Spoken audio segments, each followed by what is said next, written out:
Olá, vamos resolver o exercício 14. Opa. Uma camada carregada infinita, compreendida entre os planos y igual a menos a, y igual a, de densidade volumétrica de carga ρ constante. Não há cargas fora dela. Beleza. Calcule o campo elétrico E dentro, acima e abaixo da camada. Então, beleza. Isso aqui é um plano infinito. A gente pode entender como um plano infinito com uma espessura E, Ezinho, que a gente vai chamar, a espessura vai ter valor 2A. Concorda comigo, né? Que a espessura é 2A. Então, ok. A espessura é 2A. E ele perde o campo elétrico fora e no meio. Para isso, o jeito mais fácil é usar lei de Gauss. Como que a gente usa a lei de Gauss? Analisa o problema comigo aqui. A gente sabe que a densidade é constante. Então, se eu botar uma superfície gaussiana, por exemplo, vamos escolher errado primeiro para vocês verem que não dá. Se eu escolher uma superfície gaussiana aqui, aqui, ó,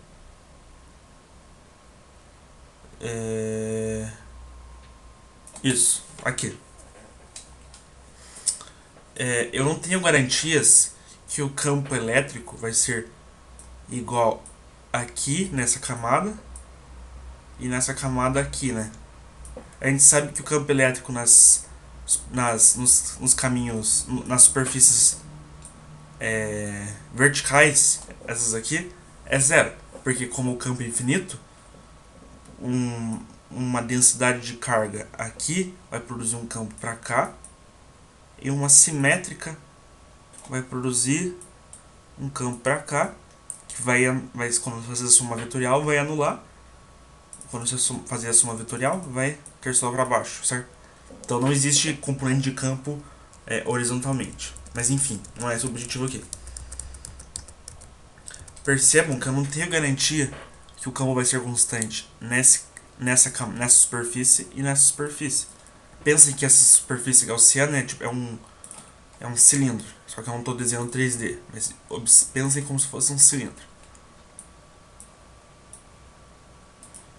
Um cilindrinho. Certo? Onde aqui, essa área que eu estou olhando é o lado do cilindro. Isso aqui. Então, enfim, não é constante, porque aqui nesse lado vai ter um monte de carga produzindo campo aqui, e aqui vai ter pouquinho carga produzindo campo para cá. Então, como que eu escolho uma superfície gaussiana de modo que... vamos apagar. Como que eu escolho uma superfície gaussiana de modo que o campo seja constante? O objetivo, o que é mais claro é você escolher uma superfície gaussiana que é simétrica em relação ao eixo X. Por exemplo, aqui. É simétrico. Ou seja, aqui tem uma espessura... vamos escolher preto. Aqui tem uma espessura X. E aqui também. Como aqui é simétrico, eu sei que o campo em cima e o campo embaixo, eles são o mesmo. Certo? Só que um aponta para cima e o outro aponta para baixo. Como é constante, fica fácil usar a lei de Gauss, né? A gente sabe que pela lei de Gauss o fluxo elétrico na superfície fechada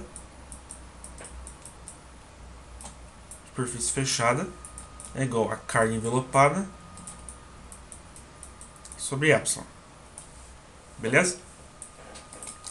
Daqui a gente sabe que são 3 superfícies, né? A superfície no meio aqui, que não tem nenhum campo elétrico atravessando a superfície, está sempre perpendicular à superfície. Quer dizer, perpendicular, está sempre nunca está atravessando a superfície, então o fluxo elétrico devido a essa superfície é zero. E como vai ter um campo elétrico subindo e um campo elétrico descendo, esses dois fluxos vão ser o mesmo, tanto nessa superfície quanto nessa. Mas enfim, a gente sabe que o campo é constante nessas duas superfícies. Então, vamos fazer bem bonitinho aqui para ninguém se perder. Ó, isso aqui tem que ser igual ao fluxo elétrico na superfície 1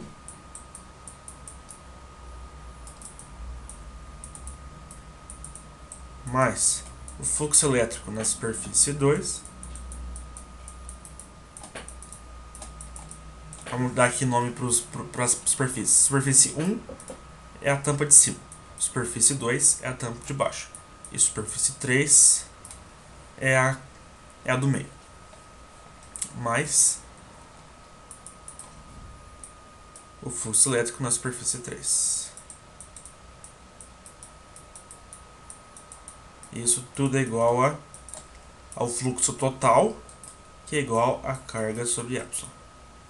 Beleza. A gente já analisou aqui na superfície 3 o fluxo vai ser zero. E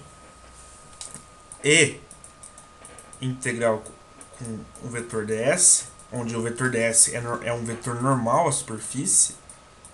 Observe que eu posso escrever isso aqui também como módulo de E vezes o módulo de ds vezes cosseno do ângulo entre esses dois vetores. Como tanto o vetor normal quanto o campo estão saindo da superfície, o ângulo entre eles é zero, e cosseno de zero é 1. Então isso aqui eu posso escrever como E ds. Perfeito, né? Então isso aqui, na verdade, é só a integral de EDS. De EDS mais, essa aqui é a mesma análise, integral de EDS, tudo isso sobre a carga envelopada sobre epsilon. A gente analisa a carga envelopada, tá? Essas duas integrais têm que ser a mesma coisa, eu posso somar, mas eu não vou somar.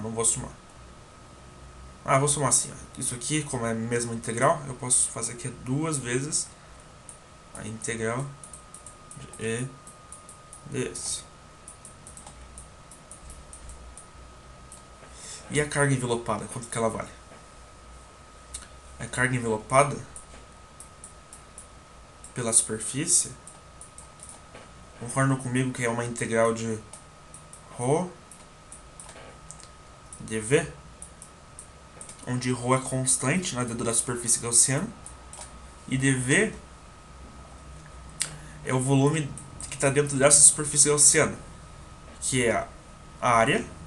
Qual que é o volume do cilindro? É a área vezes a altura. E quanto que vale a altura?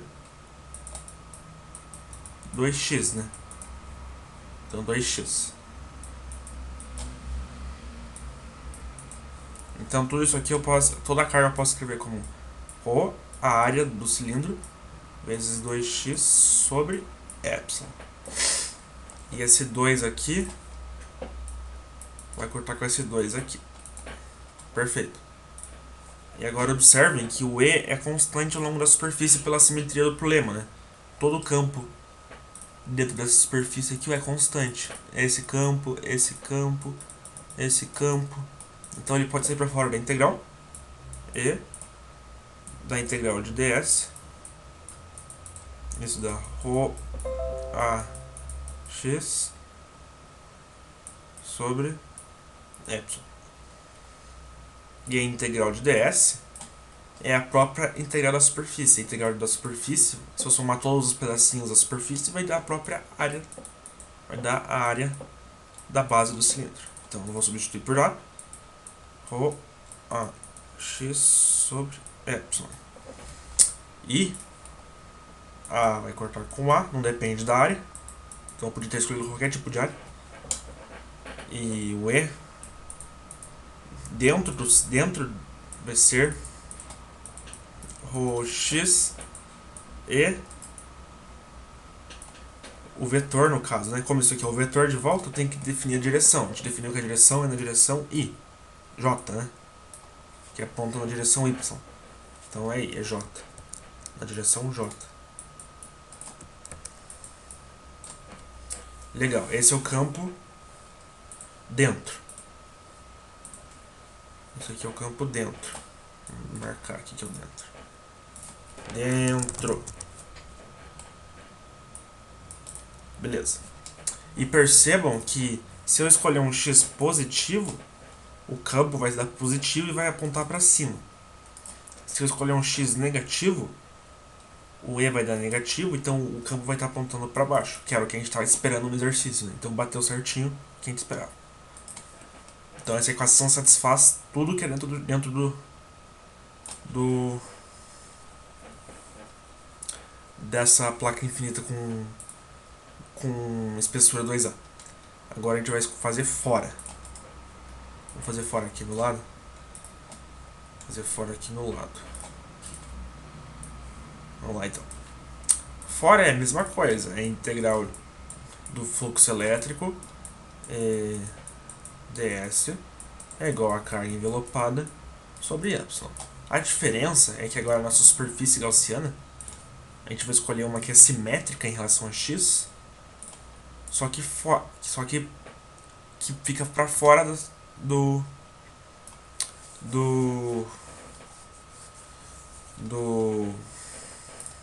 da placa infinita com espessura 2A, onde a espessura dessa placa, agora vai ser o nosso novo, vai ser o nosso, tô fazendo burrice aqui só, vai ser o nosso novo 2x. Agora tudo isso aqui é 2x, né? Então, vamos lá. A integral do fluxo elétrico, a gente já viu que nos lados não dá nada. Só sobra duas vezes a integral de E ds. A gente já viu esse no último problema, né? E agora toda a carga envelopada é simplesmente tudo isso aqui agora, né? A carga envelopada. Perceba que ela não varia mais junto com a superfície gaussiana. Agora ela está fixa, não importa o quanto aumente a... E quanto que vale isso aqui? É ρ, é a densidade de carga, vezes o volume. E o volume que a carga está ocupando é a área vezes a altura da... Só que não é a altura da superfície gaussiana, tomem cuidado. O volume da carga tem só a altura 2A, né? Então você substitui por 2A. Por 2Azinho, no caso. E daí esse 2 vai cortar com esse 2. Daí a gente continua. E é constante ao longo da superfície, sai da tabela integral. Integral de ds da ρ a azinho. Isso aqui já viu que dá o azão. E vai cortar com esse A. Então o campo elétrico... eu esqueci do epsilon, né? Tem epsilon e aqui tem epsilon. Desculpa aí. Então o campo elétrico fora da superfície vai ter essa cara aqui, ó. Rho A sobre epsilon. Certo? Só tem que tomar cuidado agora. Não vamos deixar vetor, não. Sem ser vetor, só um módulo por enquanto. Nossa, tá apagando errado.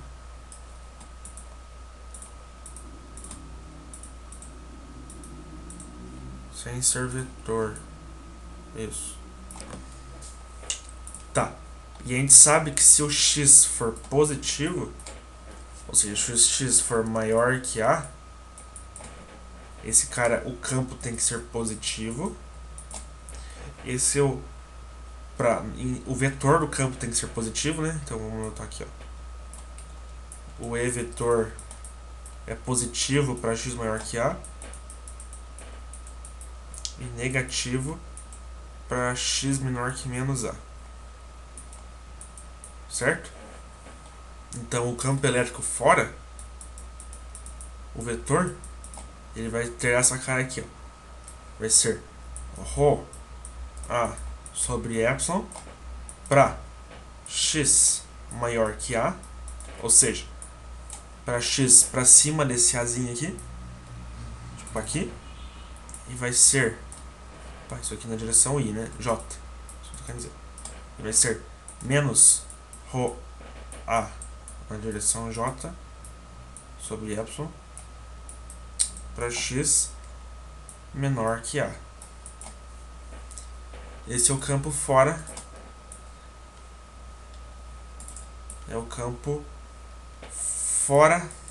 da placa.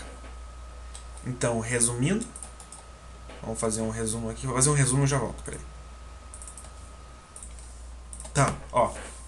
O campo vai ser ρA sobre epsilon, vai ser constante para x maior que a. Ele vai ser ρx sobre epsilon entre menos a e a, ou seja, ele vai variar com x. E ele vai ser menos ρA sobre epsilon para x menor que menos a. Isso aí também vai ser constante, só que vai apontar para baixo. E perceba que se eu escolher nesse lugar aqui x igual a A, vai bater com esse aqui, ó. Ou seja, tá contínuo, o campo é contínuo.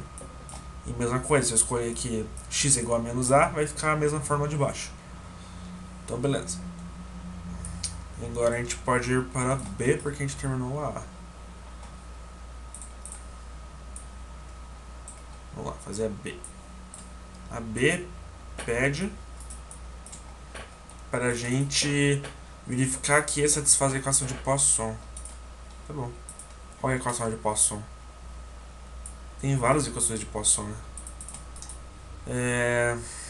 Pera aí. Eu acho que o livro de equação de Poisson é a lei de Maxwell, tá bom? Tá, a lei de Poisson para os campos elétricos, ela é a própria lei de Maxwell na forma divergente. Na forma diferencial, né? Na forma divergente, que o divergente de E é a densidade de carga sobre epsilon. Tem que bater porque, como isso aqui também é a lei de Maxwell, a gente achou os campos tudo através da lei de Maxwell, tá? Tudo perfeito. Vai ter que bater. Então, vamos primeiro fazer quando... Vamos seguir aqui os nossos campos ali e vamos fazer para quando, primeiramente, para quando x é maior que a. Vamos lá. Quando x é maior que a, o divergente do campo elétrico é o divergente de ρA sobre epsilon na direção j, né? Importante isso. É o divergente de ρA sobre epsilon na direção j. E o divergente de ρA sobre epsilon é tudo uma constante, né? Como é tudo constante, o divergente de uma constante é zero. Então isso aqui dá zero. E bate com o que a gente esperava, porque tudo isso aqui também teria que ser igual a densidade de carga sobre epsilon. Mas fora da casca, a densidade de carga é zero, né? Então tá ok. Agora a gente vai fazer dentro. Entre menos a, x... a gente tirou o divergente desse campo aqui. 2x... eu percebi um problema que eu tava fazendo, né? Eu tô chamando de x, o que deveria ser y. Mas... vocês entenderam, né? Não é x, é y. Aqui seria ρy sobre... Putz. Tá, ó. Entenda que isso aqui é y. Isso aqui é y. Isso aqui é y. Isso aqui é y. Fiz errado. Mas, tipo, eu só troquei as letras ali. Tá. Se isso aqui é y, com y também aqui. Aqui é y. Que mancada, né? Que mancada. Isso. Tá. O divergente de ρy sobre epsilon na direção j é igual a... O que é o divergente é você tira o divergente, você pega o campo em cada uma das componentes. Por exemplo, se o meu campo for constituído por um campo na direção x, mais um campo na direção y, mais um campo na direção z. Se eu quero tirar o divergente de E, basta eu fazer a derivada parcial de EX em relação a x, mais a derivada parcial de EY em relação a Y, mais a derivada parcial de EZ em relação a ΔZ. Nesse caso, a gente só tem campo na direção de Y, né? Então basta eu analisar essa situação, porque isso aqui é zero e isso aqui é zero. Então a gente faz derivada parcial em relação a y de ρy sobre epsilon. A derivada de ρy sobre epsilon, o ρ é constante, vai sair para fora da derivada. O ρ epsilon vai ficar só a derivada de y em relação a y. A derivada de y em relação a y é 1. Aí fica tudo igual a ρ sobre epsilon. E tá perfeito, dá pra bater, porque o divergente do campo elétrico tem que dar exatamente ρ sobre epsilon. Então bateu com a lei de Maxwell na forma diferencial, a lei de Poisson dos campos elétricos, chame como você quiser. Se quiser, eu tenho a dedução dessa fórmula aqui, né? No meu canal aqui, ó. Eu tenho a dedução dos campos das leis de Maxwell na forma diferencial aqui no canal. Dá uma olhada aí, se quiser, né? Enfim. E agora para esse caso aqui, também é tudo constante. Então também vai dar zero nesse caso aqui, né? Eu vou até só colocar aqui, ó. Para y menor que menos a, o divergente do campo vai dar zero também, porque é tudo constante, né? É só você ver por aqui que é o divergente, né? São as derivadas, e como é tudo constante, das derivadas de constante são zero, né? Enfim, terminamos o exercício AB. E eu só fiz uma confusãozinha aqui chamando y de x, mas deu pra entender o que eu quis dizer, né? Então aqui também seria y. E aqui também... aonde? Nesses aqui, enfim. Espero que tenham gostado do vídeo. Qualquer coisa deixe nos comentários. Até a próxima.